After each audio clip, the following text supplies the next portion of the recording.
વહાલા હરિભક્તો, આજના સ્વામીશ્રીના દર્શન. અમારી આ જીગર સ્ટુડિયો ચેનલને લાઈક, શેર અને સબસ્ક્રાઈબ કરવાનું ભૂલતા નહીં. જય સ્વામિનારાયણ.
કીર્તનમાં બ્રહ્માંડ સ્વામીએ ગાયું એ પણ આધ્યાત્મિક રીતે એકાદશીની વાત કરી કે આપણા જે નિયમ ધર્મની દ્રઢતા અને હરિજનો હોય તે હરિને ભજે. સત્સંગી છે અને બીજું કંઈ હોય, ખરેખર સત્સંગી થયા અને હોય ખરું. એટલે સ્વામી કે આપણે ભગવાનના ભક્ત થયા, સત્સંગી થયા, એને માટે આ બધી વાત છે. અને એના જીવમાં બીજી વાત હોય નહીં. જ્યાં સુધી જગત છે ત્યાં સુધી ભગવાન ભજાય નહીં. જ્યાં સુધી દેહ ભાવ છે ત્યાં સુધી પણ ભગવાન ભજાય નહીં. આ બધા ભાવનો ત્યાગ થાય તો જ ભગવાન ભજાય.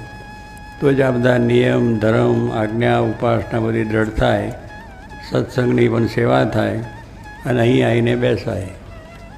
નહીં તો બજારમાં. એટલે કહેવાનું શું છે કે એનું ભજન થાય છે આપણને. એટલે ભગવાન ભજવાનું સુખ ક્યાંથી આવે? પણ મારે કે આપણે ભગવાનના ભક્ત થયા છે એ આ બધું મૂકીને ભગવાનનું ભજન ને ભગવાનની આજ્ઞા એના સામું તાન હંમેશને માટે. જોગી મહારાજને બીજું કંઈ તાન હતું ખરું? જગતનું કોઈ પણ એક ગંધ સરખી એમને નહીં, એને માટેનો વિચાર પણ નહીં. આયા એને ભગવાન ભજી લેવાના, બસ કથા વાર્તા કરી લેવાનું, સેવા કરી લેવાનું, બધું એક જ વસ્તુ થાય, બીજું કંઈ આવે નહીં એ સિવાયનું. ત્યારે શું કે એમને એક જ વસ્તુ છે કે આપણે શ્રીજી મહારાજ આવે મળ્યા અને કીર્ત્યાન શાસ્ત્રી મહારાજ જેવા ગુરુ મળ્યા તો બીજી વાત થાય નહીં. એમ આપણે પણ છે, વ્યવહાર છે એટલે વાત કરવી પડે, વ્યવહારમાં રહ્યા એટલે એક થોડું કામકાજે કરવું પડે, પણ એ મય નહીં બની જવાનું. પછી પૈસો મારો પરમેશ્વર કરે એ મય નહીં બની જવાનું.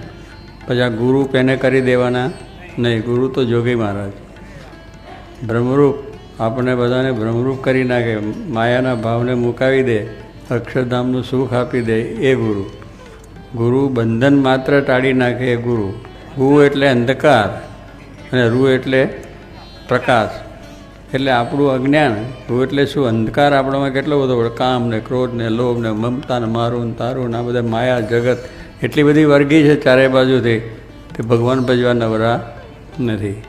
પણ એ બધું આપણામાં પેઠું છે એ કાઢવા માટે ગુરુ એટલે એનો અંધકાર આપણો જે કાઢી નાખે અને પ્રકાશ, જ્ઞાનનો પ્રકાશ, ભગવાનનો મહિમાનો, કથા વાર્તાનો, સત્સંગનો અને ભજન ને ભજન. બીજું કંઈ હોય ખરું? બધા 500 સંતોએ ઘર મૂકી દીધા, પછી શ્રીજી મહારાજ સિવાય બીજું સુખ માન્યું ખરું? માન્યું જ નથી એમને. બટા હરિભક્તો જુઓ, દાદા ખાચર, પર્વતભાઈ, બીજા ત્રીજા ગયા થયા, બીજા ત્યાર પછી બધા આપણે જોઈએ જ અત્યારે કે એનું એક જ વજન હોય, બીજું કંઈ હોય જ નહીં. એવા ઘણા ભક્તો છે બધા આપણે એવું નથી કે એક જ છે, પણ કેવું મહારાજ વખત હતા, શાસ્ત્રીમાન જોગીમાના વખતનો છે તો આ બધાને રંગ ચડાયો છે તો આપણે બધા બેઠા છે. એટલે મેં સત્સંગી છે ને મારે કંઈ બીજું હોય નહીં. એટલે એ પ્રમાણે મહારાજની જે આજ્ઞા છે કે જે આજ્ઞામાં રહેવાનું અને આજ્ઞામાં રહીને આપણું કામ કરવાનું. ત્યારે એવી જો આજ્ઞા બરાબર સારધાર હોય તો એ એકાદશી સાચી કહેવાય. એટલે ઇન્દ્રિયોનો સંયમ આવ્યો, ખાવાનું પીવાનું બધું જે છે એટલે એમાં થોડો સંયમ છે. પછી ઈશ્વર સાર કહ્યું ને કે ભાઈ ફર્સ્ટ ક્લાસ ને સેકન્ડ ક્લાસની એ તો છે જ, એમાં વાંધો નથી. એ રીતે પણ કરે તો એ ઉત્તમ વસ્તુ છે કે ફર્સ્ટ ક્લાસ ના તો સેકન્ડ ક્લાસ થાય, સેકન્ડ ક્લાસ તો થર્ડ ક્લાસ થાય. પણ એકાદશી કરવી, દેહને દમન તો આપવું, ઇન્દ્રિયોને સંયમ તો આપવો જ, ભગવાનનું ભજન તો કરવું જ, એ ઉપરની બધી વાત છે. તો એ આપણે થઈ જાય ત્યારે શું કે આ બધી ભગવાન સંબંધિત પછી ક્રિયા હોય. આજે આપણે એકાદશી છે અને પછી બજારમાં આ જ કરી આવવાનું, ફલાનું કરી આવવાનું, પછી ખાવામાં પણ આજે જરા ખોટા સારા છે લાવો જી હે સાંભળીને બંધ થઈ જાય. પણ એ બધું મન જ ના થાય, સંકલ્પ જ ના થાય, ઉઠે જ નહીં સંકલ્પ કે મહારાજનું ભજન. આ તો કંઈ છે જ નહીં. સવારથી ઉઠે ત્યારે જોગી મહારાજ શું કહે, સવારથી ઉઠ્યા એટલે રસોડા સામે વાત જ નહીં, એની સુગંધ પણ લેવા ના જવી કે ત્યાં જમવાનું થતું હોય, ઠાકોરને થાળ તો થતો હોય ને, પણ એની સુગંધ લેવાય પણ ના જવું. એટલે એની વાત કહેવાનું શું કે જીવમાંથી એવું રાખવાનું કે આજે રસ્તા બંધ, જેમ એમ રસોડું બંધ જ છે આપણે માટે, ઠાકોરજી માટે, બીજા માટે તો બધું હોય થાળ બાળ કરવાનું. એટલે પણ એવી વાત એમની આજ્ઞા. એટલે એમને શું એનો વિચાર જ ન કરો કે આજે આપણે કહીશું નહીં, માળા લઈને ભજન કરવાનું ને કરાવવાનું, કથા વાર્તા કરવી ને કરાવવાની, એ જ વિચાર એ જ સંકલ્પ હોય તો આપણને કોઈ જાતનો વાંધો આવે નહીં. એ એકાદશી આપણી થઈ કહેવાય. નકર પછી ખાવાના વિચાર થાય, ફરી બીજા સિનેમા નાટકના ટીવીના જ વિચાર થાય, તો એ તો બધું પછી એકાદશી એમ જ ગઈ ને. ભગવાનની મૂર્તિને ભગવાનનું ભજન મૂકીને અત્યારે એના ઉપર બેસીએ તો એકાદશી શું? કેટલાક આ અષ્ટમી આવે, જન્માષ્ટમી, ત્યારે જુગાર રમવા બે બધા ઘરમાં બૈરા છોકરા ભેગા થઈને લ્યો ઘરમાં જુગાર રમી લે. એટલે આજે એનો વારો છે કે કૃષ્ણ રાજી થાય જુગાર રમવાથી. એટલે કહેવાનું કે એવું પણ હવે ટેકડે ભજન કરો, કીર્તન કરો, કૃષ્ણનો મહિમા સમજો. રામ નામ એ તો રામ ભગવાન શ્રીજી માના મહિમાનો કીર્તન છે, ભજન છે, કથા વાર્તા છે, એ બધા બહેન કરો. પણ તે દાડે કંઈ બીજો વિચાર હોય પણ આવું છે લોકોને, બસ સમય પસાર કરવાનો. આજે એક ઉપવાસ છે એટલે સમય પસાર કરવાનો, ખાવાનું પીવાનું બધું છે સારામાં સારું. 7 જાતની 10 જાતની વાનગીઓ થઈ જાય. એટલે કહેવાનું આ બધું મનને હજુ આપણે દેહને એટલી બધી રીતે આપણે આધીન થયા છે કે જરાય એક દાડો આટલું કરવું પડે તો વિચાર આવે. એકાદશીનો આગલે દાડે ખબર પડે કે આવતીકાલે એકાદશી, એટલે હાંસથી જ પગ ભાગી જાય કે હવે કાલે અપવાસ આવશે, શું થશે, કેમ થશે, એનો વિચાર આવે. એનો વિચાર શું કરવાનો છે કે આપણે વિચાર કરવાનો ક્યાં છે? ભગવાનની દયાથી બધું થઈ જાય પણ કહેવાનું શું કે એમ એક શબ્દ સાંભળીને પણ મોરા પડી જાય. પણ સ્વામી કે હજારો આપણે કાર્યો બધા થયા છે અને હજારો વખત સુધી ખાધું હશે, હજારો જન્મ સુધી પીધું હશે, હજારો જન્મ સુધી જોયું હશે અને એ બધા ઘણા જાતના બધા કર્યા હશે. હવે આ જન્મે કદાચ એક દિવસ આપણે જો આ રીતે રહીએ તો પછી વાંધો કંઈ આવે નહીં. શરીરના જો બધા ઉપવાસ કરનારા બધા માણસ કેટલા કરે, 4 મહિનાના ઋષિમુનિઓ ઉપવાસ કરતા, 4 મહિના સુધી ઋષિમુનિની વાત છે. અને વળી ખાવાની અંદર કંઈ ફરાળમાં બધી વાનગીઓ નહીં, પાંદડા ખાઈને રહે, એટલે ફળફળાદી કરીને રહે, કેટલા કંઈ દૂધ ઉપર રહે. આવા બધા ઘણા આપણા આગળના વાત કરીએ છીએ અને અત્યારે પણ ઘણા કરે છે. અત્યારે આપણે મહારાજના વખતમાં કરીને અત્યારે આ સંતો બધા કરે છે જોગીમાની આજ્ઞા પ્રમાણે. એટલે કે એનાથી દેહ પડી જતું નથી, પણ મન મોરું પડે છે, મનની નબળાઈ છે, એટલે મારાથી નહીં થાય એવા મોરા વિચાર આવે એટલે પછી થઈ ગયું. બીજાને પાછો મોરો પાડી દે કે સારું મારે તો આજ કંઈ થાય એવું નથી લાગતું ને બહુ આમ છે ને તેમ છે, તને કેમ છે? તો કે તારા જેવું મને છે. લ્યો એ બીજું શું કરે? જેને બળ નથી, જેને કરવું નથી, જેને સંકલ્પ એટલે એને પાસે જાઓ ને તમે પૂછો તો કંઈ કામ થાય? એ કંઈ તમને કંઈ કથા વાર્તાની વારે બળની વાત કરે ખરા? ના કરે. હવે એની પાસે શું આપણે આશા રાખી? એની પાસે હોય જ નહીં. એમાં આપણે સ્વામી કહે છે જો એવા ધર્મ, જ્ઞાન, વૈરાગ, ભક્તિ, કથા, વાર્તા, કીર્તન એમની પાસે જઈએ તો આપણને કંઈ બળની વાત કરે કે ના? જોગી વખત ના શું થાય? લાવો શકું 2 કિલો બળ આપવાની વાત કરે. તો એની આગળ પછી આપણે મોરી વાત થાય, હા બાપા થઈ રહ્યો, હાથ જ જોડી લેવાના અને થઈ જાય. પણ કહે બાપાને એટલું બધું મોરી વાત કરે તોય નહીં, પાણી પીવાની વાત કરે તો નહીં.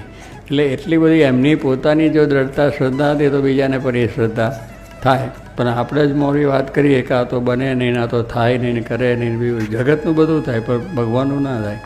તો એ બધી વસ્તુને મૂકીને સુરવીર થઈને સ્વાય કે સુરવીર થાયનું આ કામ છે. ચીર સાટાની વાત છે તો એ આપણે કરવાની વાત છે.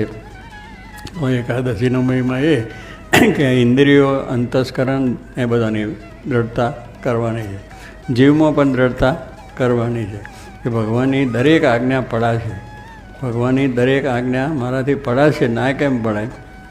બળ રાખે તો બધી આજ્ઞાઓ પડે છે, ના તો પડાય એવું કશું છે નહીં. પણ પેલું બળ ના હોય એને પાછું રડતા હતા અને પિયરિયા મળ્યા. પેલા એમ કહે છે ને ભાઈના રડતા એને પછી પેલા પિયરના આવ્યા એટલે એને વાતની થઈ ગઈ, એટલે એને જોગ થઈ ગયો કે બહુ સારું રડતા, ચાલો એટલે લઈ લે. ત્યારે કેવું આપણે પણ એવું છે ને રડતા એની પાસે જઈએ કે મારે તો આવું થાય છે કે સારું કાંઈ નહીં, આપણે શું જરૂર છે? બધા કંઈ ઘણા દાડા એકાદશી કરીને કરશે, આપણે ના થાય તો કંઈ નહીં, મોરી વાત કરી નાખે. એટલે એવી મોરી વાત નહીં, ભજન, કીર્તન, કથા વાર્તાની અંદર થઈ જાય. એટલે કહેવાનું શું છે કે ભગવાન મળ્યા છે એટલે આપણે બધી અગવડો વેઠીને પણ, મુશ્કેલીઓ વેઠીને પણ ભગવાન ભજ્યા છે. કેટલાય માણસો તો તપ કરી નાખ્યા છે, હાડકાં ગાળી નાખ્યા છે, આવા બધા દાખલાઓ કર્યા છે. તો અહીં સ્વામી કહે છે એ બધામાં એમને એમ કર્યું તોય રહી ગયા, કારણ કે ભગવાનને સંત મળ્યા નહીં તો નથી થયું. આપણે તો 2 વસ્તુ મળી ગઈ, બીજી મારા સાક્ષાત એમનો જન્મ અને જોગી મારા જેવા ગુરુ મળ્યા. એટલે ભગવાન સંત 2 મળ્યા છે શું ન થાય? એ દેહ કરીને ભજને થાય, ઉપવાસે થાય, કથા વાર્તા થાય, ભજન થાય, બધું થઈ જાય. એટલે એવું છે. તો આ પ્રમાણે મહારાજ કહે છે સર્વને ભગવાન ભજીને સુખ્યા થવું. સહજાનંદ સંઘનો અર્થ એટલો કયો છે કે જે સત્પુરુષો જેની અંદર ધર્મ, જ્ઞાન, વૈરાગ, ભક્તિ એ બધા જ ગુણો દ્રઢ હોય અને એ પ્રમાણે પોતાનું પવિત્ર જીવન કરતા હોય. ભગવાન પ્રસન્ન થાય એટલા માટે જ આખું કાર્ય હોય. લોક રીઝવવા માટે ભક્તિ ન હોય, લોક રીઝવવા માટે જ્ઞાન ન હોય, લોક રીઝવવા માટે તપ ન હોય, પણ જે કંઈ છે એમાં ભગવાન રાજી થાય. ભગવાનની પ્રસન્નતા માટે માન અપમાનમાં એકતા અને સુખ દુઃખમાં સંભાવ. કોઈ માન કરે તોય ભલે ને અપમાન કરે તોય ભલે, સુખ આવે તોય ભલે, દુઃખ આવે તો ભલે, એક જ સ્થિતિ હાસ્ય છે. યોગી મહારાજના દર્શન કર્યા છે તો યોગી મહારાજની સ્થિતિ અલૌકિક આવી હતી, જબરજસ્ત, જે આપણે શાસ્ત્રોમાં શ્રોત્રિય બ્રહ્મનિષ્ઠ પુરુષો કહ્યા છે. અને આગળ સુખ સનકાદિકની જે વાતો કરીએ છીએ એવા ભગવાન શ્રીજી મહારાજના 500 સંતો હતા અને એ 500 સંતો આવી અલૌકિક સ્થિતિમાં અખંડ વર્તા હતા. એમાં પરમ યોગીજી મહારાજ એ પણ એક એવા જબરદસ્ત સંત હતા કે બહુ જ પોતાના જીવનની અંદર કંઈ પણ વસ્તુ, કોઈ પણ કંઈ પ્રસંગો આવે તો પણ એને હરખશોખ થાય નહીં. કોઈ વખાણે તો એના મનમાં આનંદ કંઈ બરાબર છે નહીં. કોઈ વખાણે નહીં, તિરસ્કાર કરે તો સરખું આનંદ, બધી રીતે આનંદ. કોઈ રીતનું દુઃખ નહીં કે મને આને આમ કહ્યું, મને આમ કહ્યું. એ પોતાના કોઈ પણ વસ્તુ મળી તો ભલે, ના મળી તોય ભલે. એ પોતે જમીન ઉપર પણ સૂઈ રહે છે અને કોઈ વખત પલંગ મળે તો એના પર પણ સૂઈ. કોઈ વખત ભોજન પ્રસાદ બધું મળ્યું તોય ભલે, કોઈ વખત ન મળે તોય. કોઈ આદર આપ્યો હોય તો ભલે, તિરસ્કાર કરે તોય ભલે. બધે સુખ દુઃખની અંદર સંભાવ એ થવો બહુ કઠિન છે. એથી ઉપરાંત શ્રીજી મહારાજે કહ્યું કચરો અને કંચન, કે કંચન એટલે સોનું અને કચરો એટલે ધૂળ, બેમાં સમાનતા હોય. એને કોઈ દિવસ કચરાને જેમ લેવાનું મન ન થાય એમ કોઈ પણ વસ્તુ આપણે એમની પાસે ધરવામાં આવે તો એને પોતાના જીવન માટે કે પોતાના સુખ માટે કદાપી ભોગવે નહીં. એટલે એવી રીતે જ્ઞાનથી, સમજણથી દેહ ને આત્મા નોખો છે એ પણ પોતે સમજે કે આ દેહ છે એ પડવાનો છે, આત્મા સત્ય છે ને આત્મારૂપ થઈને પરમાત્માની ભક્તિ કરવાની છે, એવું જે જ્ઞાન છે એ જીવનમાં દ્રઢ હોય તો એવા જે સત્પુરુષો છે એનો જો આપણને સમાગમ થાય તો પછી આપણામાંથી દેહભાવ જાય. લાકડામાં અગ્નિ તો છે જ, પણ એને બીજો ચાલુ અગ્નિ જે પ્રગટ હોય અડાડીએ તો અગ્નિ અંદરથી પ્રગટ થાય. એમ ભગવાન દરેકમાં છે. આપણે કહીએ દરેકમાં ભગવાન છે જ, બધામાં છે. એ સુસુપ્ત છે, એ એનાથી આપણું કામ નહીં થાય એની પાસે જઈએ તો.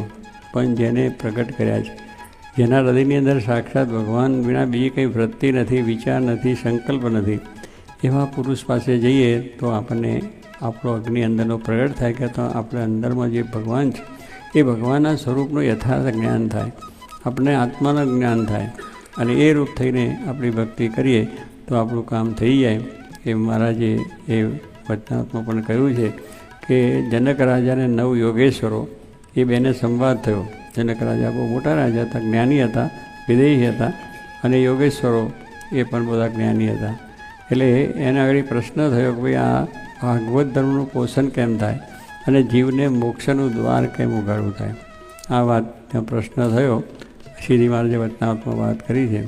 તો શ્રીજી મહારાજ એમને કહે છે કે ભાગવત ધર્મનું પોષણ કરવું હોય, ભાગવત ધર્મ એટલે આપણે જે ધર્મ, જ્ઞાન, વૈરાગ, ભક્તિ, સત્ય, દયા, હિંસા, બ્રહ્મચર્ય, આ બધા જે સદગુણો છે, જે ભગવાનના કલ્યાણકારી ગુણો છે, એના બધા સદગુણો આપણામાં છે એ પ્રગટ કેમ થાય, ભાગવત ધર્મનું પોષણ કેમ થાય, એટલે અંદર એને પુષ્ટિ કેમ મળે. તો બહાર એવા પુરુષ જ્યારે મળે એના પ્રસંગ થકી આપણને થાય. એવા જેને પ્રગટ થયેલા છે ધર્મ, જ્ઞાન, વૈરાગ, ભક્તિ, સત્ય, દયા, હિંસા, બ્રહ્મચર્ય, ભગવાનના સ્વરૂપનું જ્ઞાન, એના થકી આપણને આ વસ્તુ પ્રગટ થાય, એનો પ્રસંગ થાય. એટલે ભાગવત ધર્મનું પોષણ છે એ પણ એવા જે પુરુષ છે જેની અંદર એના પ્રસંગ થકી, એનો સમાગમ કરવા થકી, એમનો આદેશ પાડવા થકી, એમાં વિશ્વાસ આવવા થકી આ પ્રમાણે એવા સદગુણો એ ભાગવત ધર્મનું પોષણ થાય છે. જેમ આપણે વાવેલ વસ્તુ હોય, છોડ છે, કોઈ પણ અહીંયા નારંગી છે અને બીજા ફળો ઝાડ હોય તો એને આપણે પોષણ આપવું પડે છે. એ ઝાડને આપણે વાવીએ પછી એને પાણી છે અને સારી રીતનું કંઈ ખાતર પાણી છે એની ખબર કરવી પડે. કોઈ પણ વસ્તુ છે એને પોષણ આપણે આપવું પડે તો એ પછી મોટું ઝાડ થાય છે અને ફળ આપણને મળે છે. એમ આપણાની અંદર સદગુણો છે પણ એને પોષણ મળવું જોઈએ. આપણે બધે જઈએ કરીએ ખરા, બધા મળતા હોય, મંદિરોમાં જતા બધે હોતા હોય, પણ એમાં આપણને કંઈ કોઈ પોષણ ના હોય. પણ એવા પુરુષ મળે તો એના થકી આપણને આ વસ્તુ, જેમ સુખદેવજી પરીક્ષિત રાજાને મળ્યા તેનાથી, જનક રાજાને પણ એવા અષ્ટાવક્ર ઋષિ હતા, એ જ્યારે મળ્યા ત્યારે એને પોતાના સ્વરૂપનું જ્ઞાન થયું અને દેહભાવ ટળી ગયો. અને એ કહેવાનું શું છે કે એવા સત્પુરુષ છે ને, અષ્ટાવક્ર ઋષિ જેવા સમર્થ છે, સુખદેવજી જેવા છે, એવા સમર્થ સદગુરુ જેને મળ્યા એનું કામ થાય. પૂજ્ય યોગીજી મહારાજ જો એવા સંત હતા તો આજે કેટલા યુવાનોની અંદર, કેટલા ભક્તોની અંદર, કેટલા માણસોની અંદર પરિવર્તન થયું. સંતો પણ આવા થઈ ગયા. એટલે શું કે એમના થકી આપણને બળ મળે. આપણે બધા હોય છે પણ ધર્મ પાળવાનું બળ આપણને ન હોય. એવા પુરુષ મળે તો એનાથી આપણને બળ આવે. ધર્મ પાળવાનું, મંદિર જવાનું, કથા વાર્તા કરવાનું, પૂજન કરવાનું, ભક્તિ કરવાનું બધું મન થઈ જાય અને એ કરીને આ વસ્તુ બને છે. એટલે મહારાજે કહ્યું કે જે પુરુષ એના થકી આપણામાં ધર્મ આવે છે, જ્ઞાન આવે છે, ભક્તિ આવે છે, વૈરાગ આવે છે, તપ, યોગ, વ્રત જે કંઈ કરીએ છીએ બધા વિચારો સારા આવે અને મોક્ષનું દ્વાર પેના થકી થાય. એ ભાગવતની વાત કરીને મહારાજ કહે છે કે આ પ્રમાણે પ્રસંગમજરમ કે જે ધર્મ, જ્ઞાન, વૈરાગ, ભક્તિ, સત્ય, ત્યાગ, કલ્યાણકારી ગુણોથી આત્મા પરમાત્માનું જ્ઞાન દ્રઢ છે, સંપૂર્ણ જે રીતે વર્તે છે એના પ્રસંગ થકી, એટલે એના સમાગમ કરો, મન વચન એની આજ્ઞા પાળો, એમનામાં વિશ્વાસ રાખો, અને એ રીતે જો સમાગમ થશે તો મોક્ષનું દ્વાર ઉઘાડું થશે, તારો મોક્ષ થઈ જશે, કહીએ છે.